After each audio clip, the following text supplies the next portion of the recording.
दोस्तों, इंसान की भूख कितनी गहरी हो सकती है।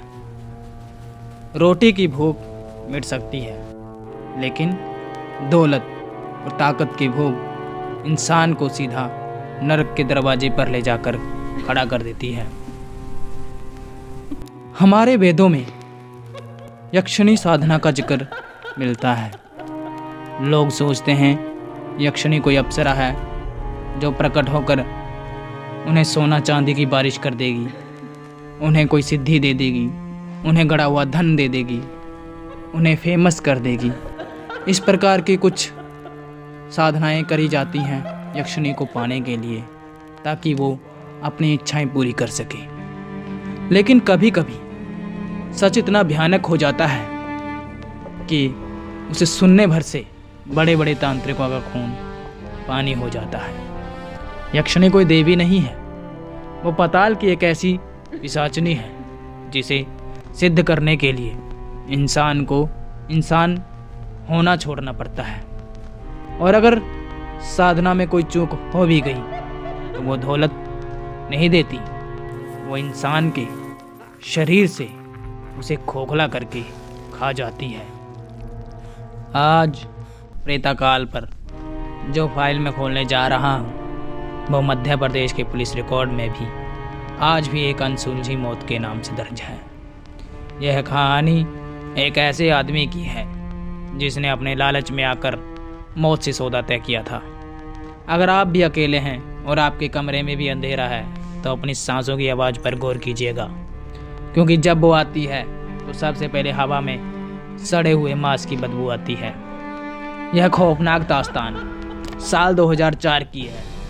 माधव नाम का एक आदमी जो शेयर बाजार के सट्टे में अपना सब कुछ हार चुका था, कर्ज में डूबा हुआ था। जब इंसान के पास खोने को कुछ नहीं बचता तो वो मौत से भी हाथ मिलाने को तैयार हो जाता है। माधव को किसी अघोरी के जरिए एक काली किताब मिली, कर्ण पिशाचिनी और यक्षिणी की साधना की किताब। उस किताब में लिखा था कि लगातार 21 दिन तक आधी रात के बाद शमशान या किसी वीरान खंडहर में बैठकर नग्न अवस्था में मंत्रों का जाप करना होगा और प्रसाद के रूप में ताज़ा खून और कच्चा मांस चढ़ाना होगा। माधव ने इस कार्य के लिए अपने गांव के एक पुश्तैनी घर में उस बड़े आंगन को चुना जहां सालों से कोई नहीं गया था। शुरुआत के 10 दिन माधव के लिए एक मानसिक नरक की तरह थी। दिन में वो घर वालों से कटता गया, उसकी आंखें अंदर धंस गईं और उसके शरीर से एक ऐसी गंध आने लगी जैसे वो कोई चलती फिरती लाश हो। उसकी बीवी डर के मारे बच्चों को लेकर अपने मायके चली गई और माधव उस खंडहर में बिल्कुल अकेला रह गया।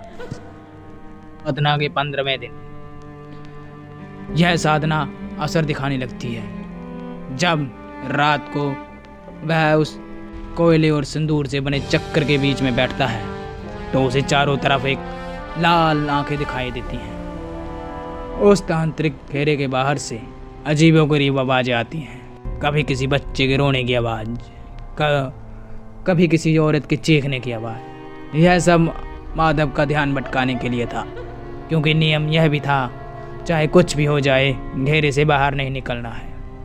19वीं रात को माधव ने देखा कि उस घेरे के ठीक बाहर उसकी मरी हुई माँ खड़ी है। वो आग में जल रही है।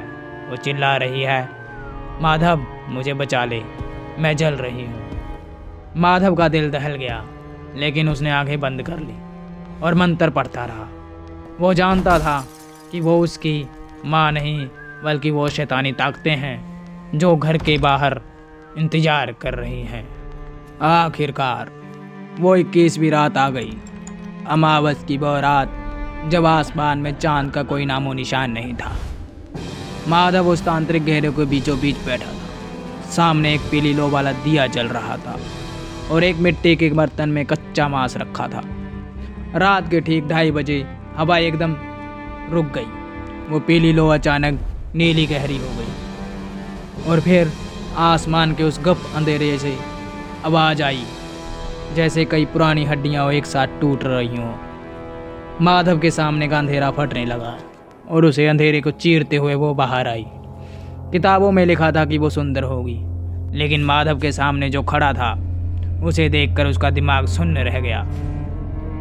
वो कोई औरत नहीं थी, वो एक 8 फुट ऊंचा कंकाल नुमा ढांचा था।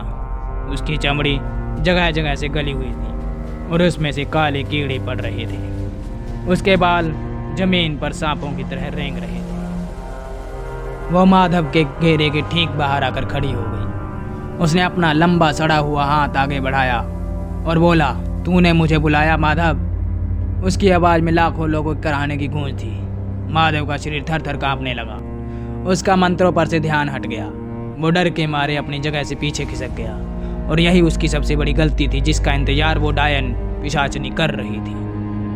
पीछे खिसकते हुए माधव का पैर घेरे के बाहर चला गया और घेरा टूट गया। सुरक्षा कवच खत्म हो गया। वो यक्षिणी या एक भयानक चीख के साथ उस घेरे के अंदर घुस गई। उसने माधव को गले से पकड़कर हवा में उठा लिया। माधव की आंखें फटी की फटी रह गई। घेरा टूट चुका था। उसने बोला, तेरा शरीर अब मेरी जागीर है। उस डायन ने अपने नुकीले खंजर जैसे नाखून माधव के पेट में गड़ा दिया। माधव की एक ऐसी दर्दनाक चीख निकली जिससे उस वीरान गांव के सन्नाटे को चीर दिया, लेकिन उसे बचाने वाला कोई नहीं था। वो पिशाचनी उसे जिंदा फाड़ रही थी। उसने माधव की आंखों में उंगलियां डाल दी और उसे अंधा कर दिया।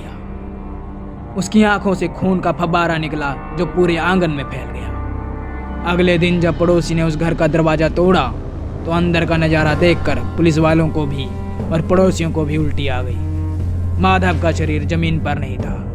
उसकी लाश उस आंगन के बीचों बीच लगे एक पुराने आम के पेड़ से उल्टी लटकी हुई थी।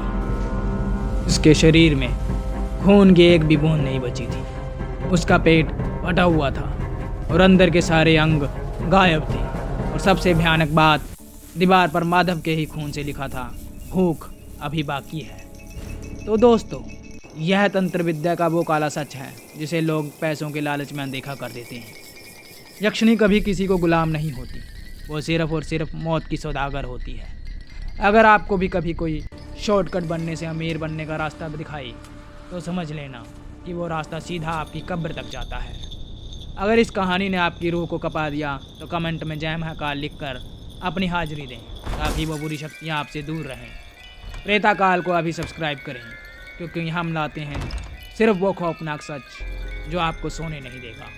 मिलते हैं अगली बार, तब तक के लिए अपने लालच को कभी अपने डर से बड़ा मत होने देना। शब्बा खैर।